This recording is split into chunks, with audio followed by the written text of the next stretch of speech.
terdepan dalam masalah teknologi.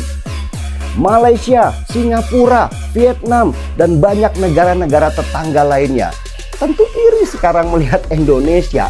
Warga Malaysia menjadi penyelamat host dari mangkraknya IKN. Kereta api laju Hush, projek Mega Indonesia. Tapi yang support awal-awal bukan rakyat sendiri. Daripada 200,000 penumpang antarabangsa, lebih 40% adalah orang Malaysia. Tanpa duit pelancong Malaysia, kereta api cepat milik Indonesia ini mungkin sudah bankrupt. Dengan cerita rakyat Malaysia suka naik bus ni untuk ke Bandung. Kita cari kepalanya dulu. Nak tunjuk depan kereta api tu macam mana. Seharusnya, geng, kita mengucapkan beribu-ribu terima kasih banyak kepada rakyat Malaysia. Bukan membuat statement Malaysia iri kepada Indonesia karena memiliki kereta cepat. Nah, sekarang lihat sendiri, mau bengker kalau nggak ada pelancong dari Malaysia, geng.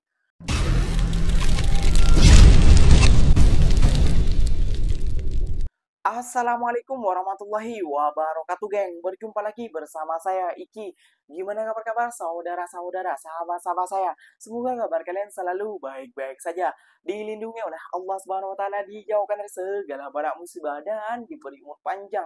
Amin ya rabbal alamin. Oke, geng, seperti biasanya di video kali ini Ikinya akan nge-reaction beberapa video yang telah di-tag maupun yang telah terjumpa di TikTok. Dan di video kali ini Ikinya akan nge-reaction sebuah video, geng, tentang kereta cepat Wush, geng. Yang sempat yang sempat oknum-oknum ataupun pejabat-pejabat ya, geng, ya, ataupun YouTuber-YouTuber ataupun sebuah influencer yang menyombongkan dirinya, katanya Malaysia irilah kepada kereta cepat dan Indonesia sudah maju dan Malaysia sudah ketinggalan pasal kereta cepat, geng. Namun faktanya kereta cepat itu membengkak dan memiliki banyak hutang untuk negara, geng. Dan perlu kalian ketahui juga, geng, sekarang, geng, kalau nggak ada wisatawan dari Malaysia, kereta cepat itu akan bankrupt, geng. Kenapa? Ya, karena yang naik 100% itu kebanyakan orang Malaysia yang wisatanya, yang pingin jalan-jalan di Jakarta ke Bandung, geng. Nah, kenapa kok bisa seperti itu? Ya, tahu sendiri, geng, ya, harga tiket kereta cepat itu sangatlah mahal kayak gitu ya, geng, ya. Apakah benar berita ini, geng? Jom kita simak bersama-sama. Namun sebelum simak, geng, jangan lupa dulu dong, geng, semua sokong channel ini dengan cara apa? Subscribe, like, comment, and share-nya. Apa-apa benda silahkan komen di bawah. Janji jangan bergaduh. Oke, kita simak dulu videonya. Let's go. Kemudian kereta cepat ini di luar negeri heboh sekali. Itu Malaysia menjadi berita besar bahwa Indonesia punya kereta cepat ini. Kemarin dulu kan di uji coba. Itu uji coba ini menjadi berita besar di Singapura, di Malaysia, di Thailand, di Vietnam. Jadi bintang sekali karena ini kan memang negara pertama yang punya kereta cepat di Asia Tenggara. Saya kira banyak proyek besar. Dulu Tugu Monas juga begitu, ketika dibangun dianggap Bung Karno megalomanial, tapi kan kemudian juga orang bisa menerima Taman Mini Indonesia Indah juga sampai demo berbulan-bulan, tapi akhirnya juga menjadi proyek besar. Rasanya semua proyek besar kok pasti menimbulkan kontroversi. Saya jujur bangga dengan adanya kereta cepat ini.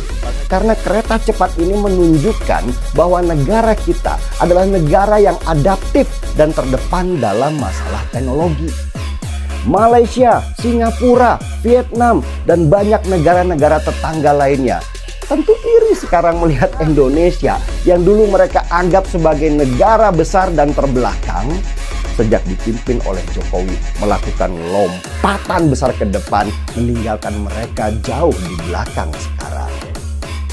Kesuksesan operasi kereta cepat ini mau tidak mau harus membuat saya mengangkat secangkir kopi untuk Presiden Jokowi dan timnya yang tidak baperan dalam menanggapi banyak kritikan, tetapi tetap fokus kerja. Dan adanya kereta cepat ini, saya yakin akan menaikkan nama Indonesia di mata internasional. Pembangunan dengan utang, kereta cepat, bangga. Pendukung Jokowi bangga, kita sekarang punya kereta cepat. Itu punya Cina, kita cuma beli doang. Beli pakai apa? Pakai utang. Kapan bayar utang itu? 170 tahun lagi baru kita bisa bayar utang itu. Kereta dianggap teknologi tinggi, kereta cepat. Baru di zaman Jokowi kita punya teknologi tinggi. Di zaman Soeharto, Kita udah punya N258 yang dibangun di Nurtanio. Waktu zaman Pak Harto kita udah punya teknologi di atas awan. Sekarang kita banggakan teknologi yang masih merayap di tanah. Apa ngaco? Habibie udah bikin pesawat terbang fly by wire yang kecanggihannya itu diakui dunia. Warga Malaysia menjadi penyelamat host dari Mangkrakayang IKN. Penumpang Asia World melonjak nyaris pelancong Malaysia menyelamatkan World. Bayangkan, kereta api laju Indonesia, tapi yang naik ramai-ramai orang Malaysia. Kereta api laju Hush, projek Mega Indonesia. Tapi yang support awal-awal bukan rakyat sendiri. Daripada 200,000 penumpang antarabangsa, lebih 40% adalah orang Malaysia. Tapi mesti korang tertanya-tanya, kenapa rakyat Indonesia tidak menaikinya? Satu, sebab harga tak murah. Kedua, jaraknya tak jauh sangat. Lagi satu, sebab akses ke stesen macam susah dan leceh. Jadi diorang lebih prefer naik bas ataupun tren biasa. Yang sanggup naik? Orang Malaysia. Suka test tren laju, konten TikTok, feeling-feeling luar negara gitu. Kitalah yang bagi nyawa kat Hush masa awal ni. Tak sangka kan? Tren paling laju Indonesia diselamatkan oleh pelancong paling rajin naik, orang Malaysia. Tak situasi kewangan kereta api Wush Indonesia sekarang tengah terombang-ambing. Penyelamatnya adalah rakyat Malaysia sendiri. Rupanya, tanpa duit pelancong Malaysia, kereta api cepat milik Indonesia ini mungkin sudah bankrupt. Bayangkan apa yang akan berlaku pada kereta cepat ini jika penumpang dari Malaysia stop naik Wush. Adakah Wush boleh tahan? Tuliskan begini ya. Guncang. Jadi ceritanya begini. Wush ni train laju dari Jakarta ke Bandung. Kononnya projek Mega dengan kerjasama Indonesia China. Tapi dalam diam rupanya mereka tengah struggle teruk. Syarikat KCIC yang handle Wush dah rugi 1 bilion untuk setengah tahun 2024 je. Banyak gila kan? Mereka sebenarnya tengah terbeban dengan hutang pembinaan yang super tinggi. Yang paling parah, PT Kereta Api Indonesia, syarikat kerajaan Indonesia yang terlibat dalam projek ini, terpaksa tanggung beban hutang yang gila-gila.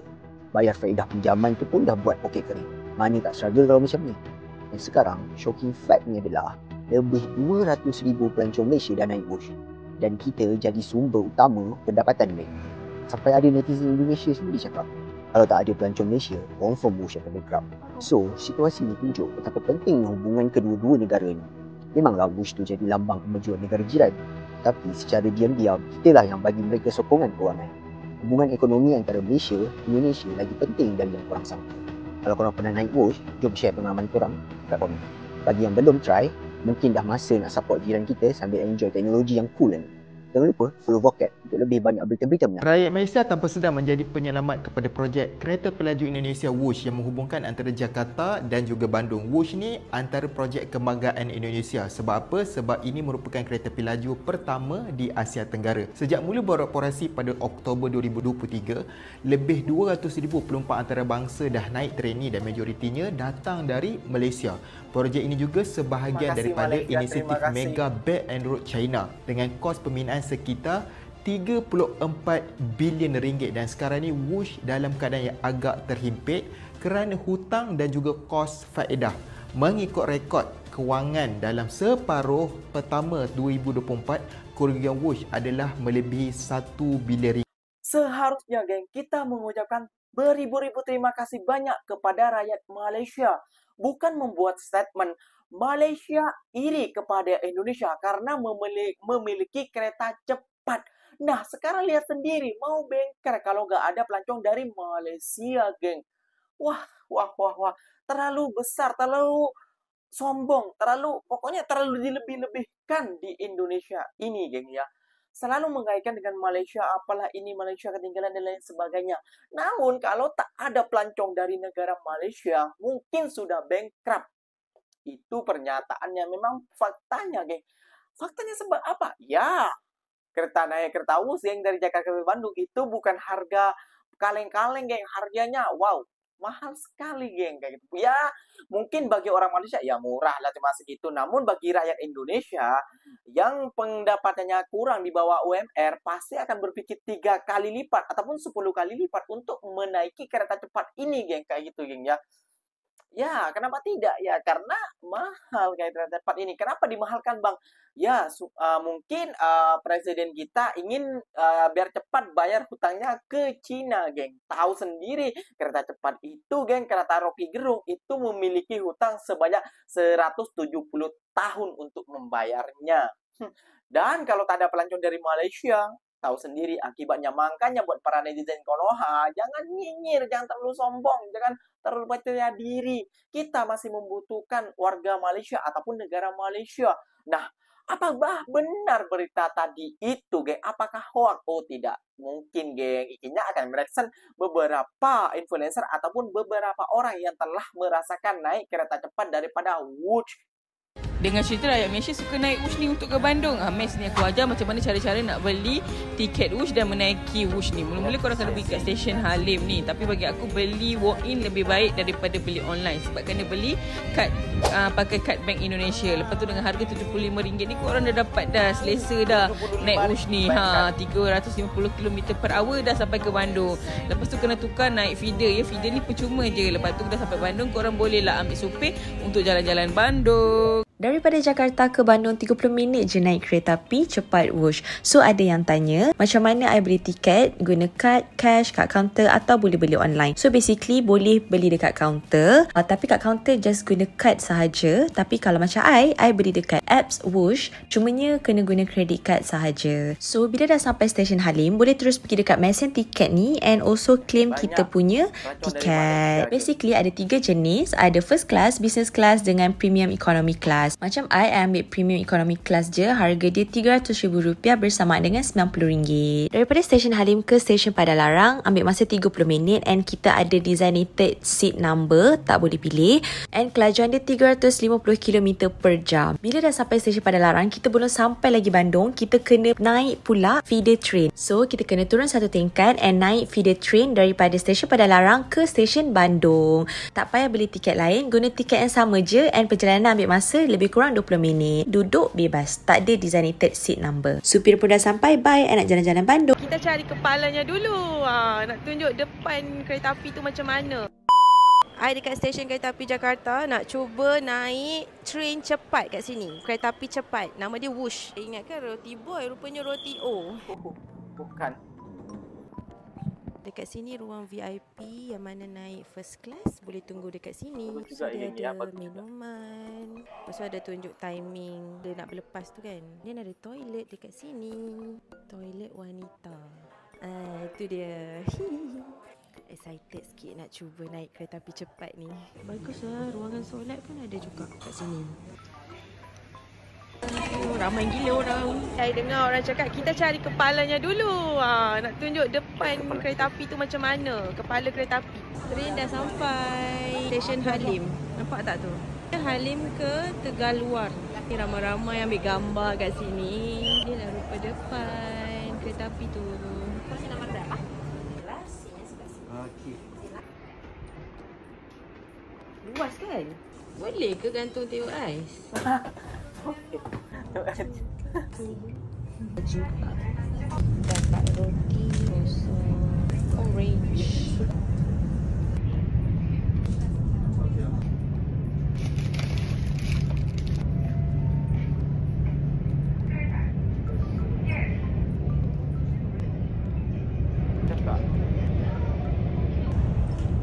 Dilarang berbaring. No sleeping. Risiko mencubit tangan.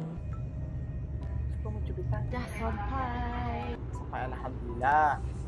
Dah sampai Tegaluar. Jadi buat para netizen-netizen Konoha yang selalu mencibir, yang selalu merendahkan Malaysia, yang selalu menghina Malaysia, kalian lihat sendiri.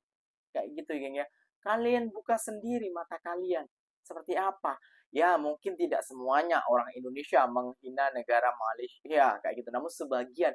Namun kita perlu harus betulkan mentality kita. Pikiran kita, jangan mau ikut-ikut ketua kalian yang tidak suka dengan negara Malaysia, yang tidak suka dengan kemajuan negara Malaysia, yang tidak suka dengan cara orang Malaysia kayak gitu. Mentang-mentang orang kita kerja di Malaysia terus ditangkap dan lain sebagainya. Itu cerita lain, bos.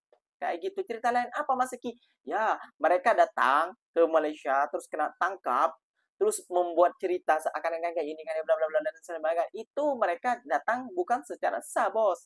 Jadi nggak usah dengarkan yang seperti ini kayak gitu. Kalian datang ke Malaysia cara bagus dengan baik, kalian akan dilayani dengan secara baik, bos. Seperti itu juga. Jadi buat yang nyinyir-nyinyir, yang katanya apa namanya, Malaysia iri, Malaysia kayak gini, wah, orang Malaysia malah yang lebih support daripada orang kita. Malu nggak? Malu lah, geng kayak gitu ya, geng ya. Kita selalu merendahkan, selalu menghina, tapi bukan ikinya. Sorry, maaf. Ikinya punya mentality yang ya lebih tinggi daripada kalian. Mohon maaf ya. Yang nggak cetek, yang tidak seperti pikirannya seperti longkang, ikinya tuh ya lumayan dalam lah, seperti sungai, mungkin sungai Amazon. Oke geng, mungkin videonya sampai di sini saja. Semoga video ini bermanfaat dan terima kasih banyak buat kalian yang nonton sampai akhir dan paham apa arti video ini. Yang tidak paham silahkan tinggalkan jejak di kolom komentar. Ikinya pamit undur diri dulu. Wassalamualaikum warahmatullahi wabarakatuh geng. Berjumpa lagi tahu di mana di next video. Bye bye.